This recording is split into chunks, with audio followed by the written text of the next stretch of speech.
Hola amigos despiertos, a todos paz y bien.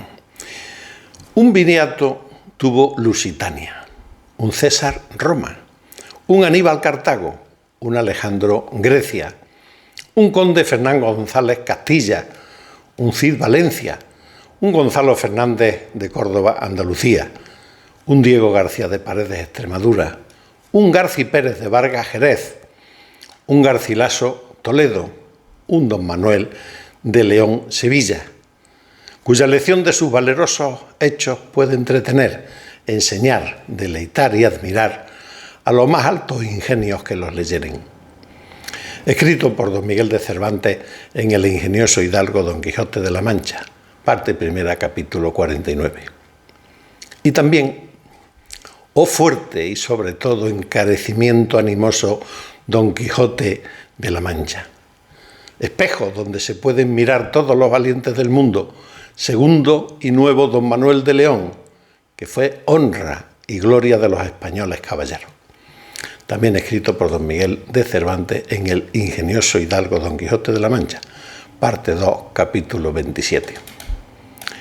Pues de este personaje, de Don Manuel Ponce de León, en el que se inspira el mismísimo Cervantes para escribir su famoso Don Quijote, trata este libro, titulado Las fronteras del héroe, andanzas y desventuras del caballero Don Manuel Ponce de León, alias el Valiente, que hoy vamos a presentar en el canal, acompañado de su autor.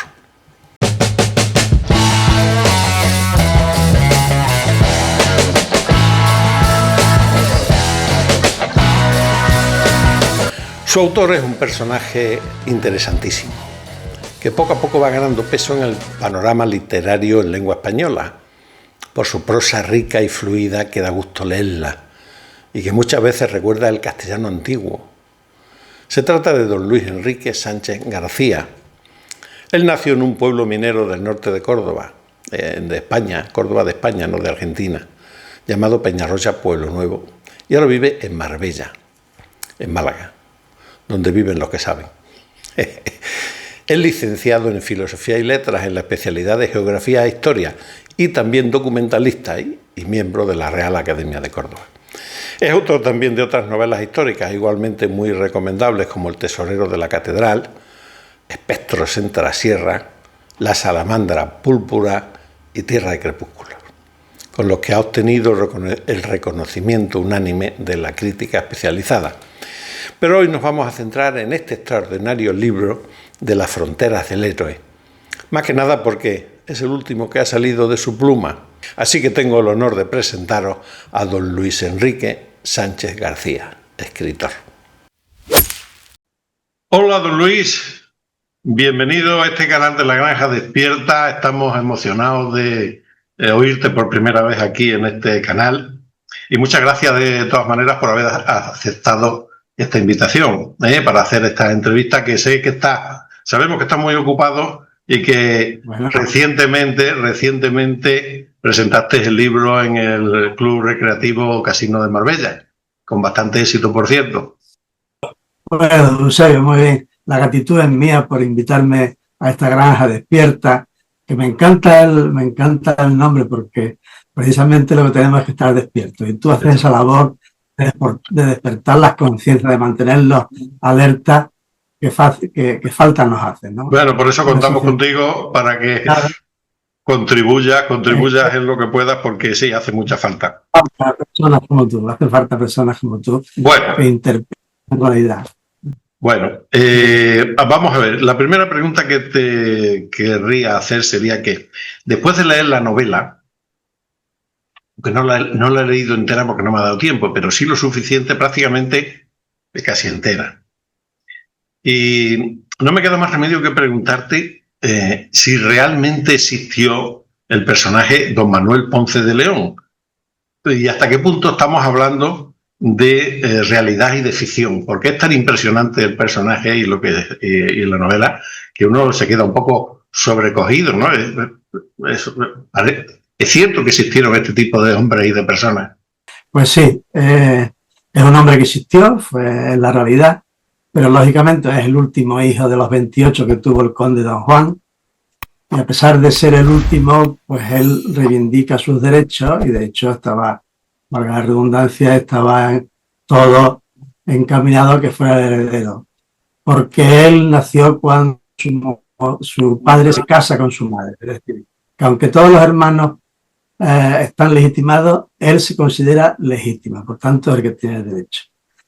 Pero es realidad, o sea, es un personaje histórico que sin embargo tiene el conocimiento que podemos tener es más de la ficción que de la historia. Es decir, hay muy pocos datos sobre él en la historia escrita, en las crónicas, etcétera, y sin embargo es un personaje central en los poemas de frontera, es decir,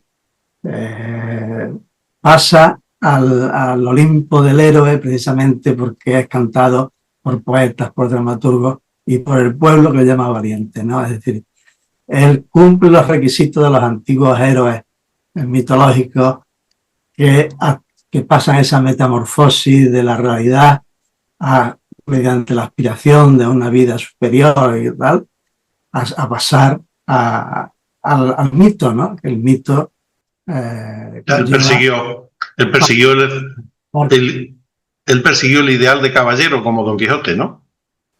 Exactamente. Él tuvo una vida inundada, infundida por ese ideal heroico que fue de lo que me atrajo de una manera, el primer impacto, ¿no? Que toda su vida, con independencia de lo que había en los romances, toda su vida estuvo conducida por un ideal de superación sobre los demás. Todo era heroico. Es decir, cuando conquista, bueno, hace un voto de caballero, de pasar, siendo muy joven, de pasar a Berbería y no volver a Andalucía hasta no haber vencido a 3 caballeros moros. Es decir, es algo inaudito, ¿no? En un joven, ¿no? Cuando van a conquistar la plaza musulmana de Cardela, está en una cima imposible, sobre unas rocas tremendas. ¿En qué provincia está? ¿Dónde está? Cerca de Ubrique. Cerca de Ubrique, en Cádiz. De Ubrique. De Ubrique, ¿eh? Las tropas desisten de asaltar ya la fortaleza y él, con su cuadrilla, diríamos, escala por la parte posterior, que era una pared prácticamente vertical, donde no hay defensa, porque toda la defensa musulmana se había orientado hacia la ciudadela, que era por donde podían ser débiles, ¿no?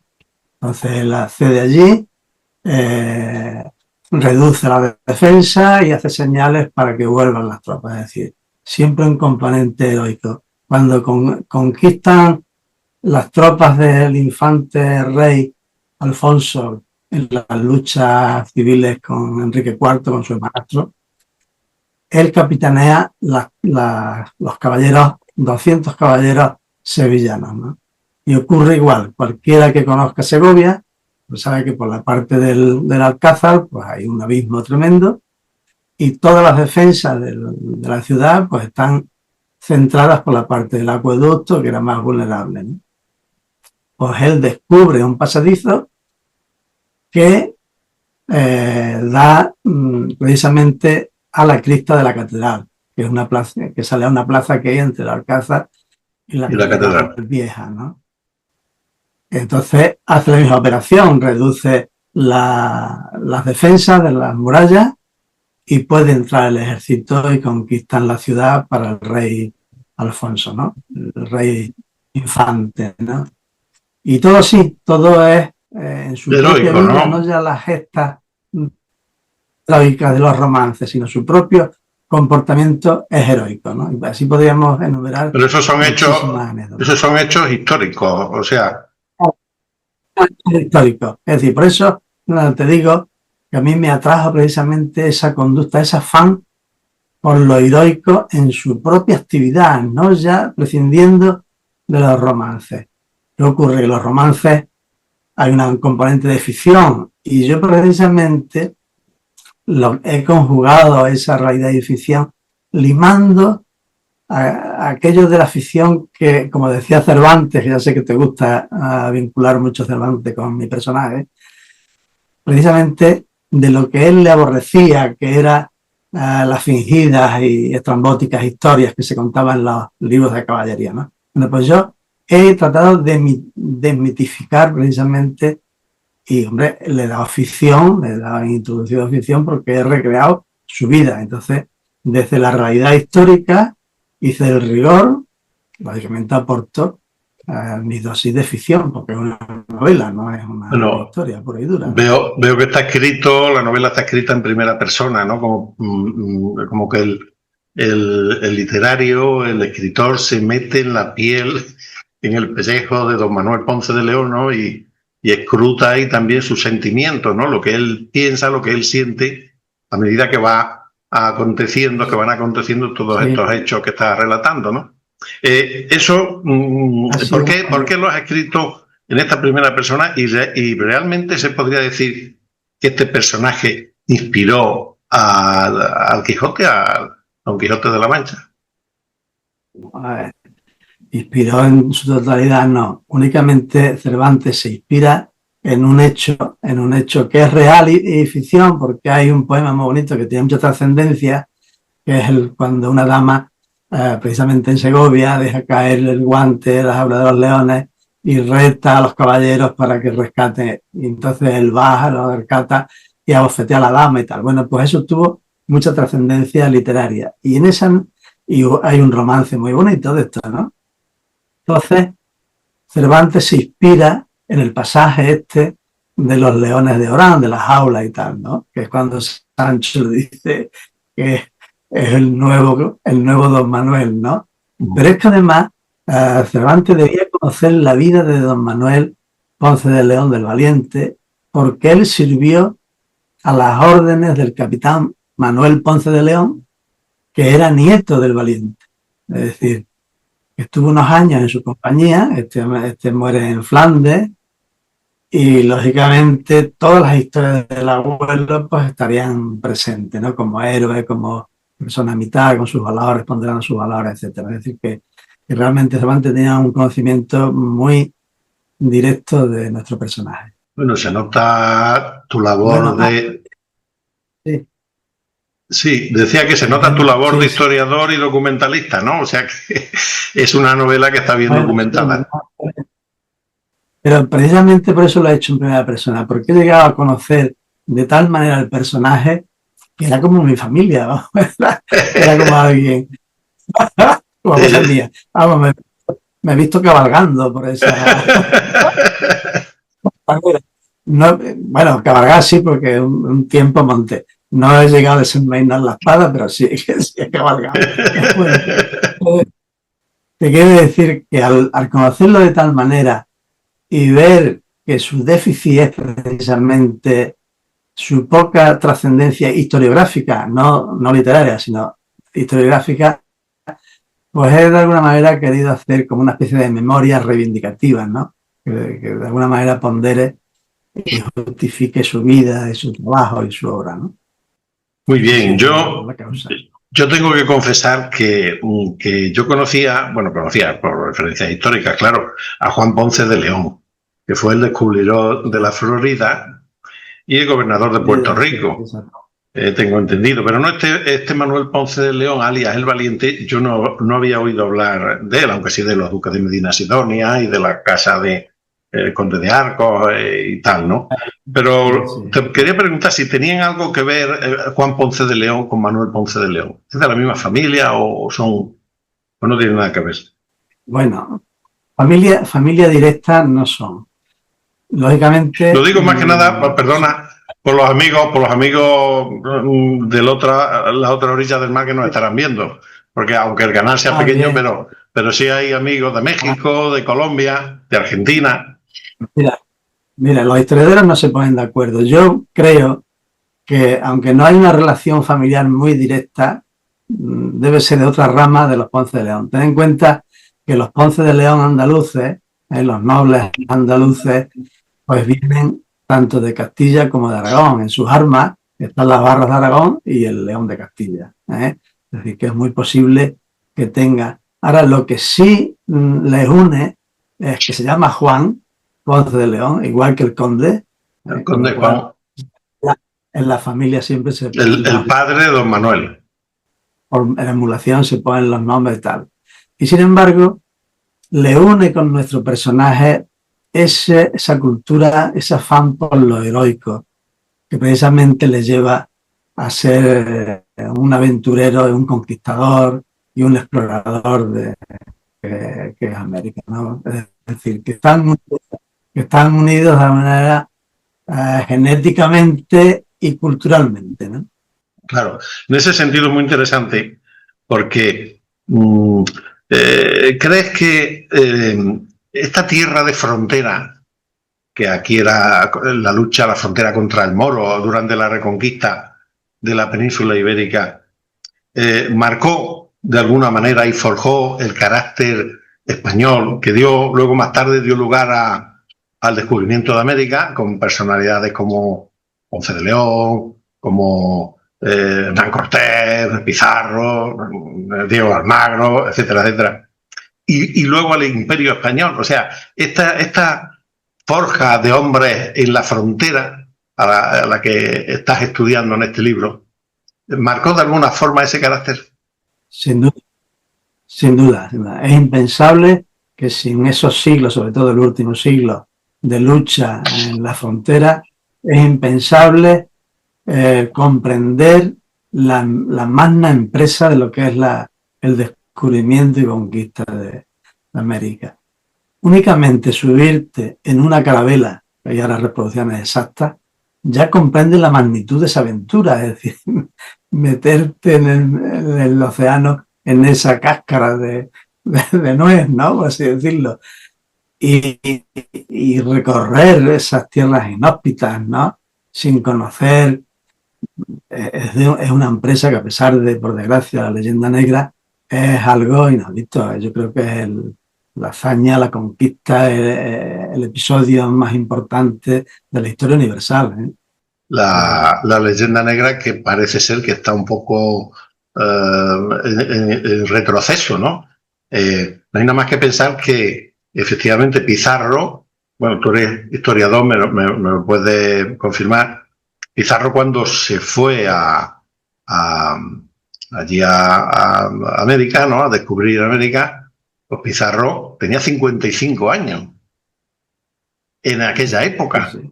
Que dice, según la sanidad pues, y los médicos, ¿no? Pues dicen que entonces los hombres, la edad media eran de 40 años. Entonces, claro, empiezas así a pensar y dices, bueno, es como si hoy día se va un astronauta con 90 años, se va a Marte.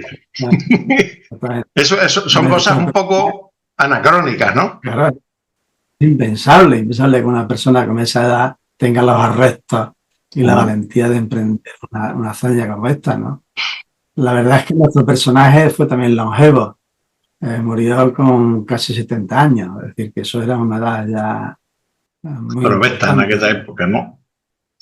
Bien, hay un pasaje de la novela donde don Juan, el padre del protagonista, don Juan, el conde de Arcos, pues deja la heredad, ¿no? de su condado y de su señoría de Marchena a Rodrigo, a su hijo Rodrigo, que era 3 años mayor que don Manuel. Y hay una cosa que le dice cuando Manuel le dice, pero ¿por qué si yo era tu favorito?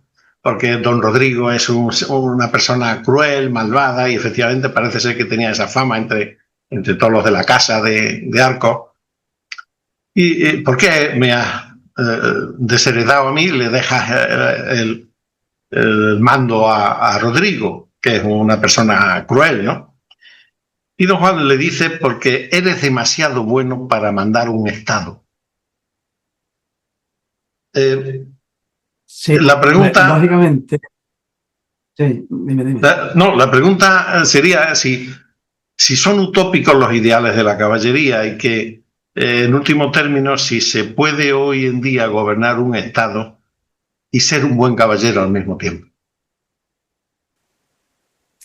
Bueno, la verdad es que desde el punto de vista actual es muy interesante la pregunta, pero vamos, esa conversación forma parte de mi creatividad de ficción y viene deducida por la lógica después de conocer de conocer los personajes, de estudiarla, pienso que esa era la causa, porque a él, a Manuel Ponce de León, incluso le crea un mayorazgo mucho antes, o sea, que estaba condicionado, y hay una propuesta de matrimonio con una hija de los duques de Medina Sidonia, es decir, que era, de pronto cambia, ¿no? Entonces yo únicamente encuentro esto, la justificación. Y yo siempre me he acordado de Maquiavelo, cuando pone el ejemplo de este conquistador de Sicilia, ahora mismo no recuerdo el nombre, vamos, le conquista Sicilia a los cartagineses y alaba su, en fin, la astucia y tal, y todos los actos que tuvo y tal, como capitán, como militar. Dice, pero no hay nada, no hay ninguna virtud en matar a los conciudadanos, en traicionar a los amigos y en prescindir de la palabra, de la humanidad y de la religión. Dice, esos medios te dan poder, pero no gloria. ¿Eh? Es decir, el gobierno, lógicamente, la realidad del poder, de alguna manera, cuestiona y pone en evidencia los ideales, los sublimes ideales de la caballería, ¿no? Que fueron por ahí perdieron, ahí cuando el mundo cambia en el Renacimiento y tal, pues ahí la evolución de las máquinas de guerra y la pólvora, ahí cambia todo su sentido, ya ahí se ven impotentes a mantener ese... Precisamente tenía esa pregunta que como historiador quisiera preguntarte cuándo se perdió en el mundo, cuándo se perdieron en el mundo los ideales de la caballería, en qué época histórica, estos ideales de la caballería que defendían don Manuel Ponce de León y el mismo Don Quijote, ¿no? Pues mire, se perdieron muy pronto, aunque perviven algunas cosas, te explico. Por ejemplo, el cronista Palencia, cuando describe una de las luchas callejeras precisamente de los Ponce y los Guzmanes, pues muere un caballero de los Ponce, un caballero que era alcaide de Osuna, muere por el tiro anónimo de un arcabuz. Y hace una reflexión como diciendo, qué fácil es ahora acabar con un caballero que nadie pudo doblarle la rodilla en combate, ¿no? Sin embargo, un tiro anónimo desde una ventana oculta, que además que hace unas referencias a que seguro que no tenía ni hidalguía y tal, el que disparó, ¿no? De alguna manera eso es, esa quimera, ese choque con la realidad hace que empiece a deteriorarse esos valores.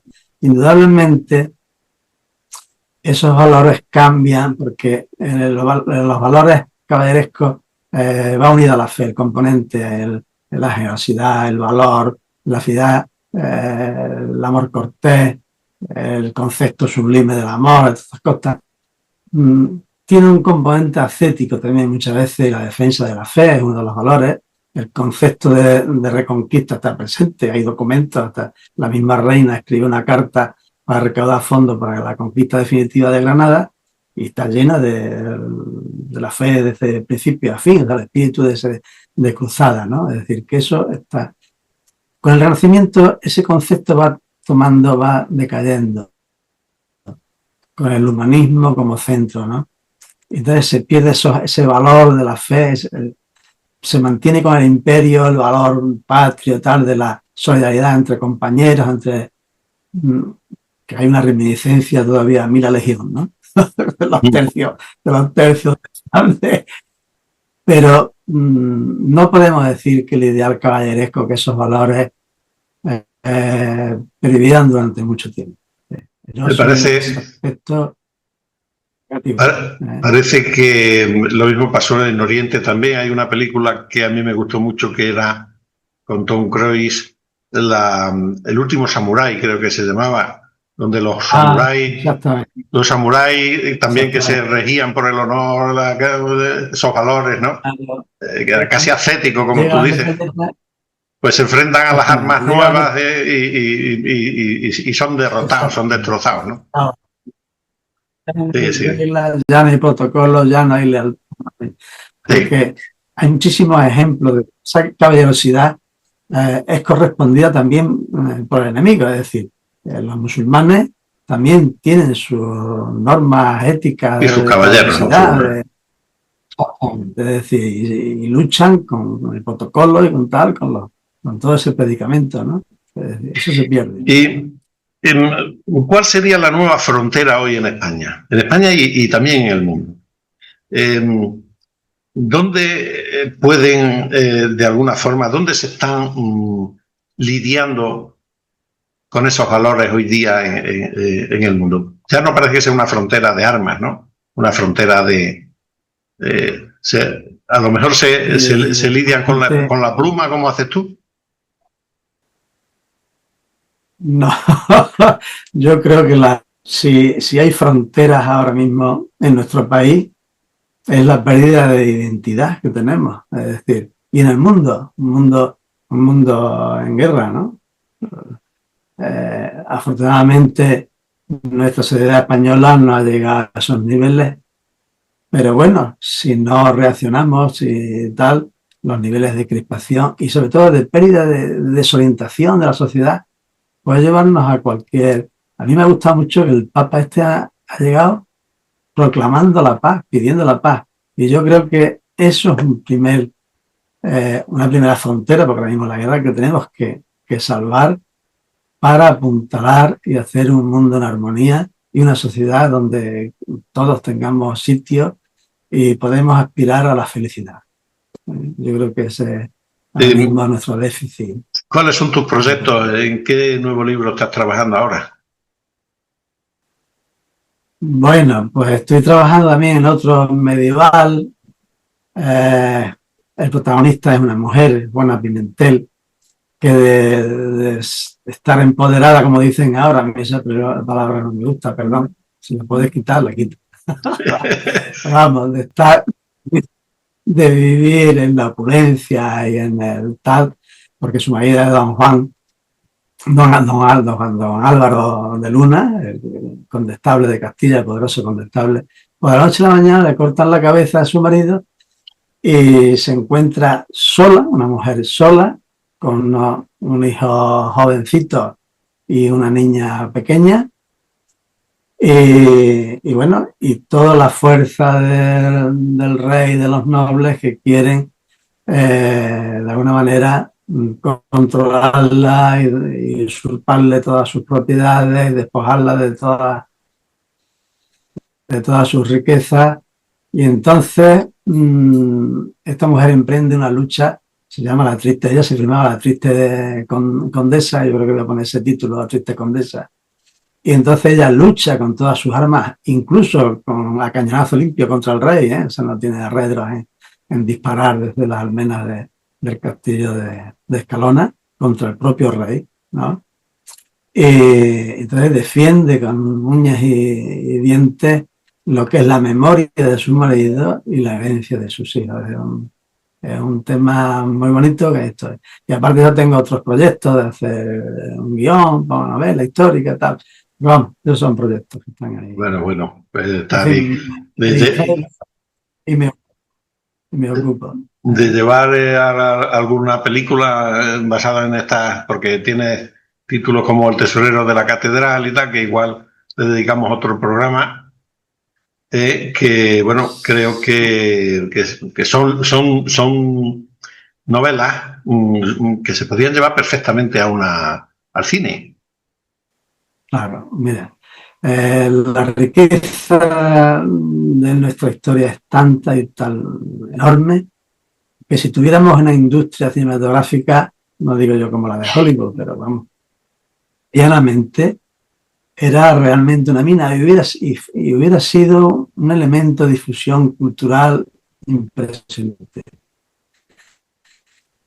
Sin embargo, aquí nos encontramos siempre con el tema presupuestario. Una novela histórica es costosa, tiene movimiento de masa, tiene asaltos a castillos, y entonces realmente el vestuario, que es más rico y tal, y más.